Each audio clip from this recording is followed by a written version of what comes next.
Yo, what's up guys, Sam here. iOS 13.1.1 is out right now. Was not expecting to see this one anytime soon, but Apple has already released it with not just one or two, but a number of bug fixes and improvements. So I want to go over all the new changes and features in this update, show you guys what exactly changed. If you're excited for that, drop a like down below, hit subscribe for more videos like this in the future, and let's go ahead and get started. Now this update is also out for the iPad as well, so if you're running iPadOS 13.1, this update is here for you too, and the changelog is identical. So every change I'm talking about on the iPhone is also applicable on the iPad. So already this is the second update to iOS 13 since it dropped just a bit ago, and Apple's actually introduced a decent amount of stuff in this bug fix update. There are no new features, quote unquote, just making sure that the features that are already here are working as expected. So first up, if you're having issues with your iPhone restoring from a backup, that has been corrected in iOS 13.1.1. Now second up on the list here is a fix for battery issues. Apple rarely, if ever, talks about negative battery life as a consequence of updating to the latest version of iOS. But this time they came out and said,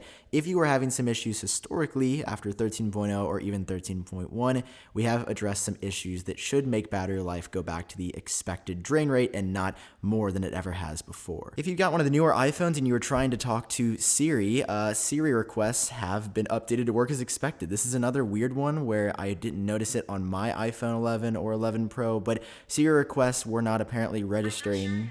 Yeah, like that. Siri requests were not registering as expected, so recognition has been improved on, again, iPhone 11, iPhone 11 Pro, and iPhone 11 Pro Max. Jumping over to Safari now, if you disabled automatic search suggestions like this, there was an issue where they were popping back up even though you had disabled them. Apple says that that has been fixed in the update according to that note in the changelog. Apple introduced a new reminders app in iOS 13, and if you weren't experiencing proper sync across your devices, Apple says that has also been corrected in this update, but I think part of the issue could be that the new version of macOS Catalina with the new reminders app isn't out just yet. And then finally, there's an issue with third-party keyboards reading some of your data even if you didn't allow full access.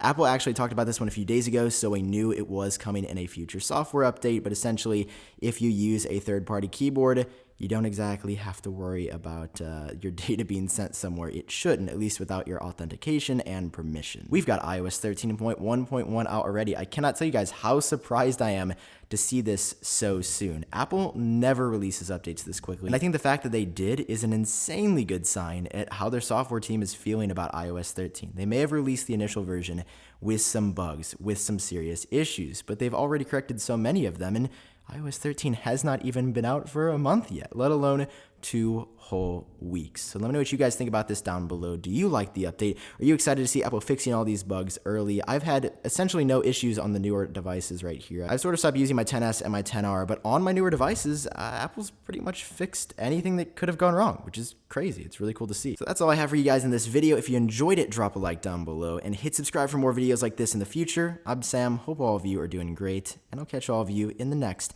iOS 13 update, probably coming sooner rather than later.